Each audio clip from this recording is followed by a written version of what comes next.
저출산에 따른 인구 절벽. 물론 다양한 이유로 결혼을 하지 않거나 결혼을 해도 출산을 꺼리는 분들이 적지 않아 일어나는 현상일 텐데요.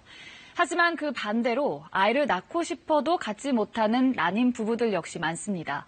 게다가 경제적 고통도 만만치 않다는데요. 홍진아 기자가 만나봤습니다. 4년 전 결혼 직후 바로 아이를 가지려고 했지만 1년이 지나도록 생기지 않았습니다. 이미 40이 가까운 나이. 박모 씨 부부는 마음이 급해졌습니다. 지나가는 애기들 볼 때요. 그때가 제일 힘들어요. 신랑이랑 같이 가다가 애기들 보면 그게 제일 힘들어요. 제일 마음 아프고. 난임 진단을 받고 인공수정과 시험관 시술을 7차례 받았지만 번번이 실패였습니다.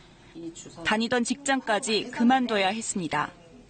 일을 하다가도 만약에 병원에 다녀야 되는 눈치가 보이고 수시로 병원에 가야 되는데 그게 힘들거든요. 인공수정과 시험관 시술의 평균 성공률은 30% 남짓. 어쩔 수 없이 여러 번 시도해야 합니다. 몸에 무리가 가는 것은 물론 시술비 부담도 만만치 않습니다. 소나타예요. 해명이. 이유가 이제 소나타 한 대까지 들었다는 거죠. 그래서 저는 지금 거의 경기도 외곽에 있는 그 아파트 한 채 정도의 비용이 좀 들었기 때문에. 인공수정에는 보통 70만 원, 시험관에는 최고 500만 원이 듭니다. 포장 나왔어요. 3년 전 40 넘어 결혼한 임모 씨 부부는 요즘 눈 돌릴 틈 없이 식당 일에 매진합니다. 한 번이라도 더 임신을 시도하려면 서둘러 비용을 모아야만 합니다. 만 45살이 넘은 올해부터는 정부 지원이 끊겼습니다. 지원이 되는 거에서 그냥 같이 없어지는 거라고. 그때 되게 속상했죠. 그때 많이 울었던 것 같아요. 누구에게는 평범한 삶인 엄마와 아빠, 난임 부부에게는 절박한 소망입니다. 왜 저 사람들은 애가 다 있는데 난 없을까? 난 이렇게 해도 왜 안 되는 거지? KBS 뉴스 홍진아입니다. 앞서 보셨던 이런 난임 부부들 얼마나 될까요? 병원에서 난임 치료를 받은 환자만 따져도 해마다 21만 명이 넘습니다. 정부는 2006년부터 난임 시술을 지원하기 시작했는데요. 시술을 통해 태어난 아기가 꾸준하게 늘고는 있습니다. 2년 전부터는 건강보험도 적용해서 난임 환자는 시술비의 30%만 부담하면 됩니다. 인공수정 3번, 시험관 시술 7번 모두 10차례 지원받을 수 있습니다. 정부가 이렇게 지원을 늘렸다지만 정작 난임 부부들은 여전히 정책의 빈 구석을 지적하는데요. 어떤 문제가 있는지 박찬 기자가 취재했습니다.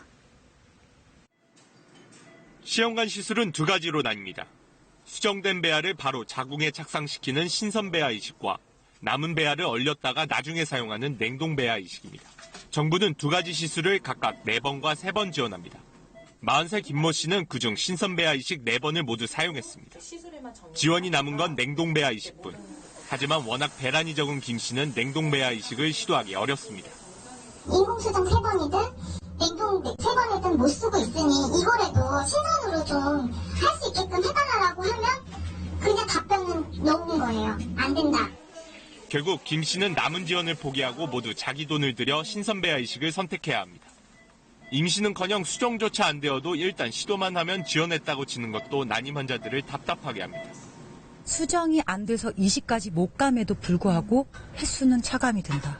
그 횟수 차감에 대한 부담감이 엄청 큰 거예요. 자궁 안에 이식된 배아가 잘 착상하게 돕는 호르몬 주사도 난임 시술 여성의 고통 가운데 하나입니다. 한두 달간 거의 매일 맞아야 하는데 웬만한 병의원에선 부작용을 우려해 외면합니다. 다 거절을 당하다 보니까 그 제 시간에 못 맞는 그 두려움 때문에 객바닥에서 많이 웃었거든요. 보건소에서 주사를 맞게 해달라는 난임 환자들의 요구는 아직 받아들여지지 않았습니다. 법적 부부에게만 시술 지원을 하는 것도 동거부부, 다양한 형태의 가족이 느는 사회 변화를 거스르는 한계라는 지적이 나옵니다. KBS 뉴스 박찬입니다.